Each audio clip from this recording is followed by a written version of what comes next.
Energies.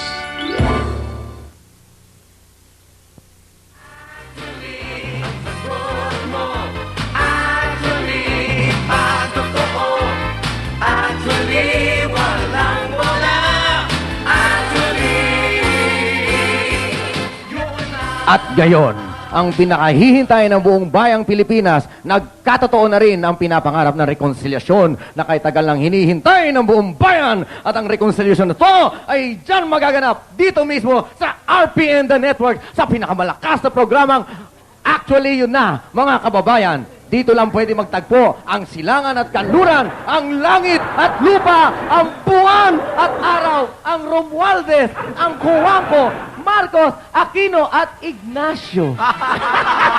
Walang iba kundi si Congressman Bongbong Marcos. Tumayo po tayo lahat at magpugay. Congressman! Isa tumayo. Hello, Bong. Welcome to Actually Unite. Thank you very much at pinaunlakan mo kami. No, not at all. It was a pleasure. Nung dumating yung paanyaya sa akin, di sabi ko, bakit hindi? Sa wakas. Oo naman, at magkumparit-kumari tayo. Tama yun, Meron kaming inaanak, yung anak ko ng isang mayor from Isabela, si Mayor Bodji D.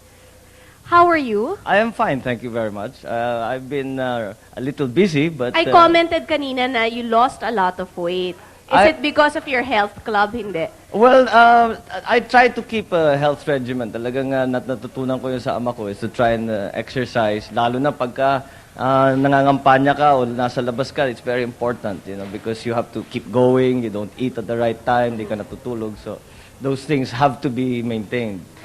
Speaking of your father, what was President Marcos like as a father growing up? Kasi how old were you when he was elected, Bale? Bilang presidente? Yung unang birthday ko sa palasyo was 8. 8 years old. Oh. So, actually, all of your teenage years? All of my teenage years and... Including your 20s? Most of my 20s. Oo. Yeah, mga 28 na kami nung umalis. So, that was a long, long time. Yeah, in the Was he a palace. disciplinarian? Well, hindi naman sa disciplinarian in the sense that he would make very clear kung anong hinahanap niya sa inyo, what he expects from you. And he would make it very clear if you did not live up to the standards that he put, that medyo masama ang loob niya sa'yo. In terms of actual pure discipline, yung pumapalo or something like that, hindi naman gano. Ang mommy mo?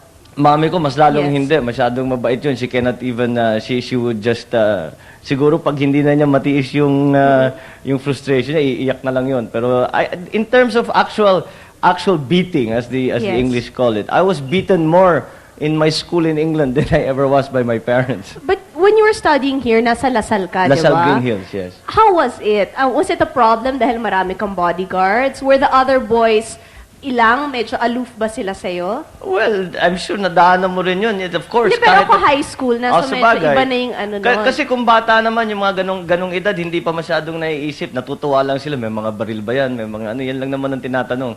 But madaling makalimutan yan. Basta't mga bata, nakikita mo, magsasama-sama, maglalaro yan.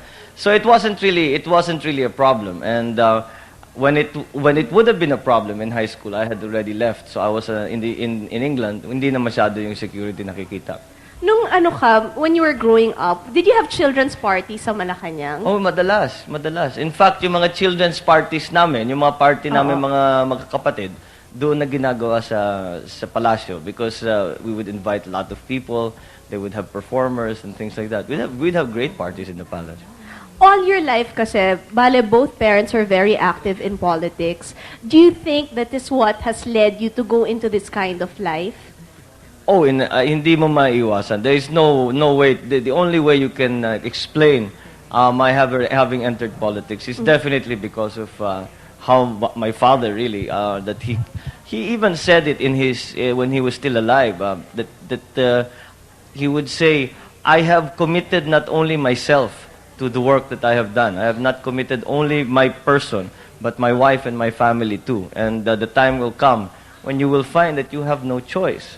Not to enter politics, but perhaps in the positions, in the kind of causes that we would champion. So, matagal na talagang alam na namin na kahit papano, yung ginawa ng aming ama will affect us for the rest of our lives, in whatever fashion. So, And it's turning out to be true because how can something that dominant be suddenly just go away? So kahit na ngayon, ilang taon na ito, we're still feeling the effects of what my father did. And I have no doubt to the day I die, I will be feeling those effects. You're the middle child ba? I am the middle child, yes.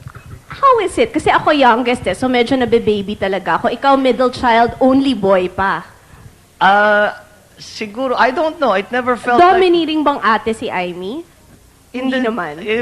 Ate. She was a proper ate. Tinuturuan kami. Halimbawa, nung bata pa kami, nung una kaming dumating lalo sa England dahil hindi kami marunong. Bakit kayo pinadala sa England? Mostly security. Yes. Madami kaming problema sa security dahil ako, maraming Anong mga year kidnap na when you threat. went to England, I Vale? left for England in 1969. My first, 70. 70 was my first year there. And then, you stayed there until when? I stayed there for almost 10 years until until I left for University of Pennsylvania. Nag-Wharton ka, Yeah, diba? that's when I went to Wharton. Yeah.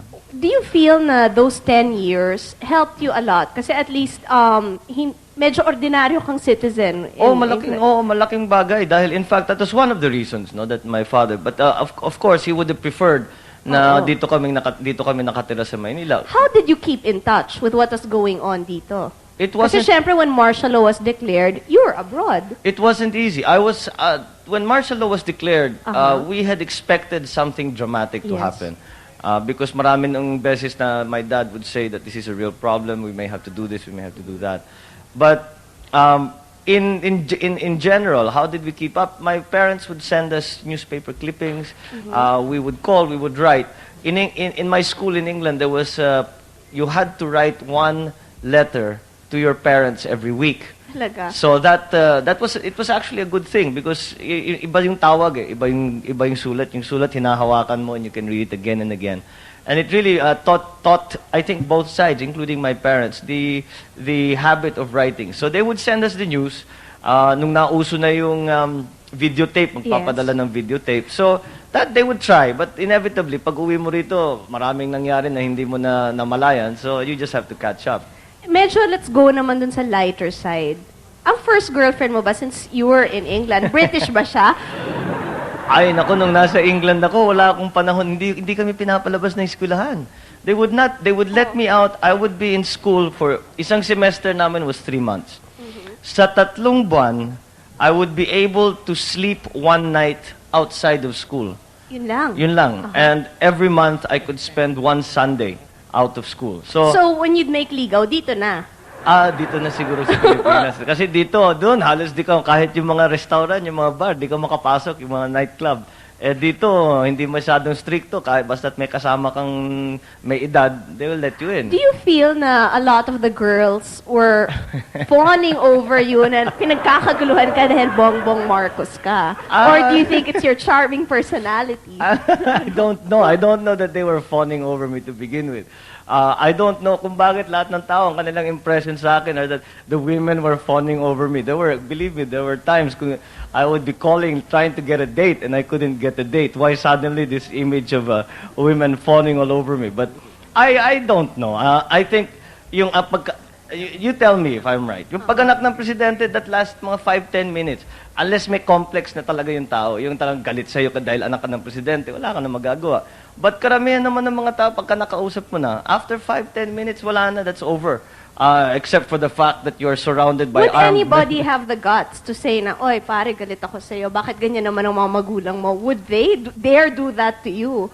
Hindi naman. Meron, magkikriticize sila pero hindi yung galit ako sa'yo. Sasabihin, bakit naman ganyan? Alam mo yung tao, hindi ganyan dapat, hindi tama ang ginagawa, hindi ganyan ang tingin sa ginagawa ninyo, etc., etc. So, inevitably, that would happen. Kasi naman, if you have good friends, they will tell you what they believe to be the best. Pagka naman sa tingin nila, it's a criticism that is not merely not mischievous or naninira lang, then that's valid and you just accept it. How would you react about the criticism hurled at your parents through the press and through the mass media? But before you answer that, we're going to pause for a while. Napaka-interesting ho ng ating discussion with Mr. Bongbong Marcos. Please don't go away.